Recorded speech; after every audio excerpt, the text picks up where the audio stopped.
Oh, bonjour à tous. Bonjour. Alors, je fais spontanément un petit live que je voulais faire hier soir pour vous raconter en fait que donc hier je suis allé à 17 heures chez mon coiffeur et en fait je suis rentré, je lui ai dit voilà, je ne porte pas de masque, est-ce que c'est bon pour vous? Est-ce que ça vous va? Il me dit oui, oui, c'est bon. Et en fait, ce qui s'est passé, c'est que, quand je suis arrivé, en fait, il m'a dit: «Bon, le mois de janvier, le début du mois de janvier est plutôt, calme» et ce qui s'est passé, c'est qu'il y avait en plus personne dans le pour l'instant, enfin, quand je suis rentré, il y avait personne dans le salon de coiffure que moi et lui.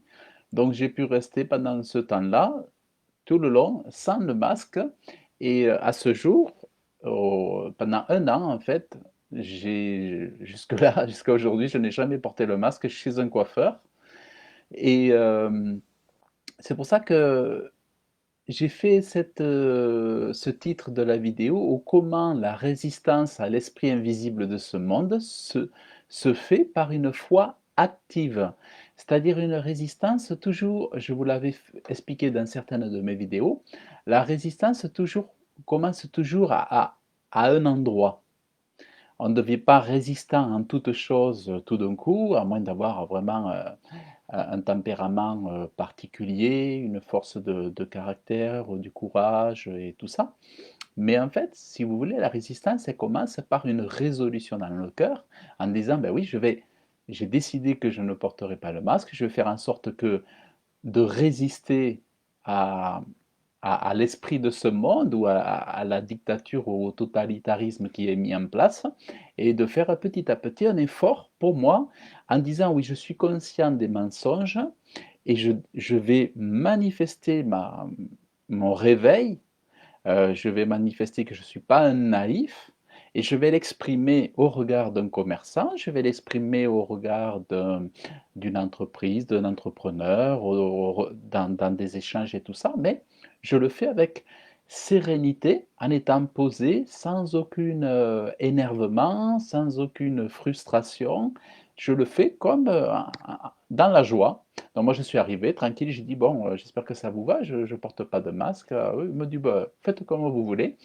Donc en même temps, ce que je me suis dit, c'est vous voyez, c'est que quand vous marchez dans la foi, Dieu va vous donner les opportunités de pouvoir appliquer ce que vous avez résolu au préalable dans votre cœur. Donc moi j'avais résolu et Dieu m'a ouvert les portes, c'est-à-dire c'est comme si le salon avait été vidé en plus de ça pour qu'il n'y ait pas non plus d'agression et j'ai pu parler, discuter sans avoir le masque et vous remarquerez dans toutes les vidéos que j'ai faites pendant l'année 2020 et puis bon, en début de cette année 2021, vous ne m'avez jamais vu porter le masque et c'est volontaire.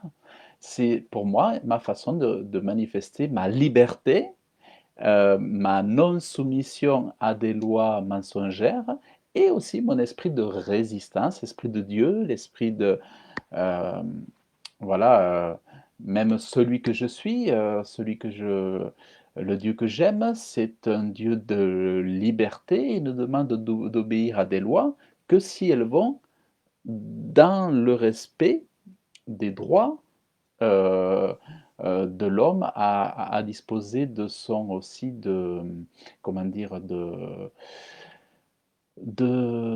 la justice, c'est-à-dire on ne va pas obéir à des mensonges, à des faussetés, à n'importe quoi. Donc c'est important de manifester sa résistance dans des petites choses. Et moi je sais que j'avais beaucoup fatigué mon épicier, qui aujourd'hui il est parti, il a changé de ville, mais avec mon épicier, je rentrais sans masque et ça lui avait pas plu. Et après il avait mis des papiers sur sur la vitrine, attention, il faut mettre le masque, et puis il faut mettre le nez dans le masque, et tout ça, et tout ça. Mais moi, je sais que je lui avais tenu tête, et c'est important aussi de savoir tenir tête, et c'est important de montrer son éveil. C'est important. On peut pas être, on n'est pas des robots, on n'est pas tous faits dans on n'est pas tous du même moule. Ce qui est beau, c'est d'être différent, c'est aussi d'avoir des opinions divergentes, c'est aussi d'être contradictoire. C'est important d'être contradictoire. C'est important d'a c'est un peu comme dans la littérature. On voit pas, les gens écrivent des choses différentes dans la littérature. Ce ne sont pas les mêmes romans, ce ne sont pas les mêmes techniques qui sont enseignées dans les livres. Il y a de tout, il y a des choses, il y a tous les styles, on trouve plein de choses écrites, on trouve dans la peinture, c'est pareil. Euh, les artistes n'ont pas fait tous les mêmes peintures les uns des autres. L'expression se veut toujours diversifiée. Donc dès qu'il n'y a plus de diversification, c'est qu'on est devenu des robots, des hommes transformés, réglés pour avoir tous le même langage, le- le- la même répartie, les mêmes réactions, les seules et mêmes émotions. Donc c'est pour ça qu'il faut vraiment garder le cap de son humanité, de son euh, unicité. On est des personnes uniques et c'est important de rester des personnes uniques et de manifester sa différence. Donc voilà, je voulais vous partager ce moment de liberté au nom de la résistance et d'une foi active parce que pour les chrétiens qui me suivent, c'est important aussi pour vous d'avoir une résistance dans votre foi parce que la religion ou le culte à Dieu ne vous donne pas non plus d'avoir ce qu'on appelle un esprit de religiosité qui vous enferme dans tout un tas de, de, de protections, de dogmes, de soi-disant doctrines, comme quoi il faudrait obéir à nos persécuteurs et obéir à nos dictateurs, à nos totalitaires. Mais non, vous devez défendre vos valeurs, défendre la vérité, euh, et il faut savoir revendiquer la vérité et avoir une foi active pour soutenir les opprimés, comme j'avais expliqué dans une de mes vidéos. Et moi, je fais du bien. Vous voyez, à ce coiffeur, quand il a vu que j'étais libre, quelqu'un de libre, ça lui a fait du baume au cœur. Parce que je suis sûr qu'il s'est dit, celui-là, ça m'a fait du bien encore aujourd'hui de le croiser, parce que celui-là, malgré les mois, le temps qui passe et tout, il résiste. Donc ça lui a fait du bien. Vous voyez, on a tous besoin d'être des gens, de rencontrer des gens qui savent aussi tenir ferme sur le long terme. Et et aujourd'hui, on parle aussi de quitter les réseaux sociaux. Vous savez, dans l'actualité, là, on parle de quitter Facebook et tout ça, d'aller sur Telegram, d'aller sur tout ça, d'autres réseaux sociaux, d'aller sur Signal, d'aller sur VK et tout et tout. Mais ce que vous comprenez pas, c'est que l'histoire se répète, c'est-à-dire ce que vous avez subi, la dictature que vous avez subie sur Facebook et YouTube, vous la retrouverez sur VK, vous la retrouverez sur Signal, vous la retrouverez sur les autres réseaux sociaux. Tout ça, ce n'est que c'est une histoire à répétition. Donc l'idée, c'est quoi? C'est d'arriver à, à défendre vos valeurs. Moi, je dis, je quitterai Facebook quand je serai définitivement censuré. Je quitterai YouTube quand je serai définitivement censuré. Et puis après, oui, je me positionnerai sur les autres réseaux sociaux. Mais sachez que déjà, les autres sociaux vont participer à, à la suite de l'histoire parce que c'est qui paye, qui finance, qui dirige. Et qu'est-ce qui va se passer pour VK, qu'est-ce qui va se passer pour Signal et tout ça? C'est que c'est les gros qui vont les racheter. Et il y aura toujours la même dictature. Mais c'est uniquement si nous, par nos millions, notre pouvoir, nous, en tant qu'indépendants, en tant qu'entrepreneurs et tout ça, c'est nous, par la création de nos propres réseaux sociaux, et en la maintenant, en la gardant sans la vendre à des grosses entreprises, c'est nous qui pourrons assurer cette liberté, mais tant que ces réseaux sociaux tomberont dans les mains de personnes très riches, de quitter un réseau social pour aller vers un autre, ça ne vous changera rien. Tout ça, c'est avec l'histoire de Donald Trump, qui s'est fait bannir de Twitter, qui s'est fait bannir même sa chaîne YouTube a été censurée.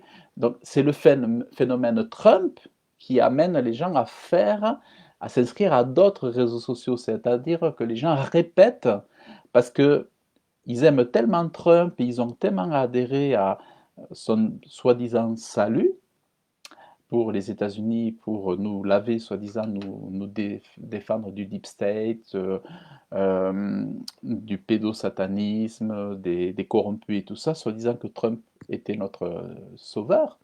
Bien, les gens, par répétition, pour une forte personnalité, une personnalité très connue aux États-Unis, le président des USA jusqu'au 21 janvier 2021, bien, les gens répètent ce que font Trump, croyant qu'ils sont forts, croyant qu'ils ont trouvé la super solution, croyant qu'ils ont trouvé la superbe attitude. En fait, même Trump fait partie de ce nouvel ordre mondial, sauf qu'il est la face B. Mais Trump fait partie de ce jeu d'échecs dont il a toujours parlé. C'est vrai qu'il connaît la loi de la guerre, les techniques de guerre de Sun Tzu, mais Trump fait partie de ce jeu d'échiquier lui-même, dont il a lui-même parlé. Donc c'est pour ça qu'il faut surtout pas, surtout, vous savez, à l'époque qu'on vit, tous les présidents des États-Unis ont été propulsés là où ils sont grâce à la franc-maçonnerie, grâce aux sociétés secrètes, grâce aux banquiers et grâce aux Illuminati. Donc, il n'y a aucun aujourd'hui président qui peut être à la tête des États-Unis en 2020-2021 s'il n'a pas été propulsé, ou par les jésuites d'ailleurs, parce que Donald Trump est issu des écoles jésuites, et jésuites, franc-maçonnerie, Illuminati, tout ça c'est extrêmement lié. Et même si on ne peut pas affirmer directement que Donald Trump est directement un franc-maçon, on a la certitude que son soi-disant pasteur était franc-maçon du 33e degré, Norman Vincent Peale, et plein de gens autour de lui sont des jésuites et des francs-maçons. Donc on finit par devenir euh, tels que sont les gens qui nous entourent. C'est-à-dire avec qui tu traînes, avec qui tu traînes, avec qui tu passes la plupart de ton temps, et bien tu deviens comme eux, tu es comme eux. Donc même s'il n'a pas sa carte de franc-maçon, il est dans l'esprit de la franc-maçonnerie, c'est évident.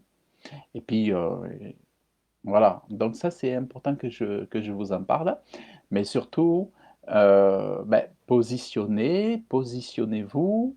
Moi c'est vrai que maintenant ce que je fais, c'est que je manifeste ma foi active en Dieu, parce que c'est en Dieu qu'on a le salut de nos péchés, c'est Dieu seul qui délivre de la mort. Donald Trump ne peut pas le faire. Et il est dit que le règne, le nouvel ordre mondial qui écrasera, le vrai nouvel ordre mondial qui va écraser ce nouvel ordre mondial sataniste, le durable nouvel ordre mondial, ça sera celui dont la tête sera Jésus-Christ. Et c'est pour peut-être dans 10 ans, mais vous savez, 10 ans, ça va vite passer. Et le règne de cet ordre mondial, de ce chaos, ordo ab chaos, ne va pas durer longtemps, parce que ben, Dieu ne les laissera pas faire. Et ce sera le temps pour les gens de se tourner vers Dieu, les gens, et d'aimer leur Créateur, de revenir à la source, de revenir aux choses les meilleures, à la foi en Dieu. Voilà, c'est vraiment ce que je voulais vous partager, et que vous soyez dans une résistance, parce que une vraie foi, une belle foi, ce n'est pas une foi passive, une foi naïve, une foi de simplés, de gens simples, des simplés qui croient tout, qui sont naïfs, qui croient n'importe quoi, qui croient tous les bobards et tout ça. Une foi, la belle foi du christianisme, c'est une foi active, une foi d'action. Attention, ce n'est pas une foi où on se cache derrière un écran, et loin de là, de moi, de vouloir me cacher derrière un écran et de faire croire que je suis passif. Je suis appelé par Dieu à recevoir la force, le courage, la dignité de défendre son royaume et de défendre la vérité et la justice. Voilà, donc ne vous méprenez pas sur ce qu'est la foi. La foi doit être active. Le christianisme doit être heureux, fort, juste, droit, aimant, mais, euh, mais surtout il ne doit pas se soumettre à son ennemi. Le christianisme ou le chrétien n'est pas appelé à se soumettre à son ennemi, jamais de la vie.